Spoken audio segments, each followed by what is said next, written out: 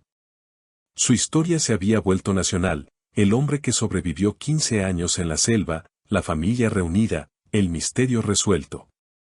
Pero Roberto se sentía abrumado por la ciudad. Los ruidos, las multitudes, incluso la electricidad constante lo ponía nervioso. Elena se dio cuenta de que su esposo había cambiado fundamentalmente, no solo físicamente, sino en su manera de relacionarse con el mundo. ¿Estás bien?, le preguntó una noche en el hotel donde se hospedaban. Es difícil, admitió Roberto. 15 años es mucho tiempo. Siento como si fuera un extraño en mi propia vida. Diego, que había estado adaptándose a tener un padre con una mezcla de alegría y confusión, se acercó a la conversación. Papá, ¿sabes qué? Yo también me siento como un extraño a veces. Toda mi vida me preguntaron por qué no tenía papá, y ahora tengo que explicar por qué mi papá estuvo perdido en la selva durante 15 años. ¿Pero sabes qué más? Prefiero tener un papá extraño que no tener papá. Roberto abrazó a su hijo, quien ahora era casi tan alto como él. Vamos a encontrar la manera de hacer que esto funcione, dijo Elena.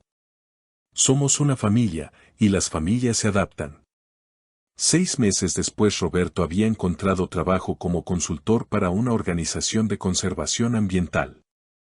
Su conocimiento íntimo de la selva de Chiapas, combinado con su formación como ingeniero forestal, lo convertía en un experto único. Elena había conseguido un trabajo remoto que le permitía trabajar desde San Cristóbal y Diego se había inscrito en una escuela local. La familia había comprado una pequeña casa en San Cristóbal, pero pasaban las vacaciones y los fines de semana largos en la cabaña de la selva, que Roberto había expandido para acomodar a toda la familia. ¿Sabes lo que más me gusta de esta nueva vida?, le dijo Elena a Roberto mientras caminaban por el mercado de San Cristóbal, comprando suministros para su próximo viaje a la selva. ¿Qué? Que finalmente tenemos tiempo. Tiempo para estar juntos, tiempo para conocernos otra vez, tiempo para que Diego conozca a su papá. Roberto sonrió, cargando las bolsas del mercado. Perdí 15 años tratando de encontrar mi lugar en el mundo. Resulta que mi lugar estaba aquí, con ustedes, desde el principio.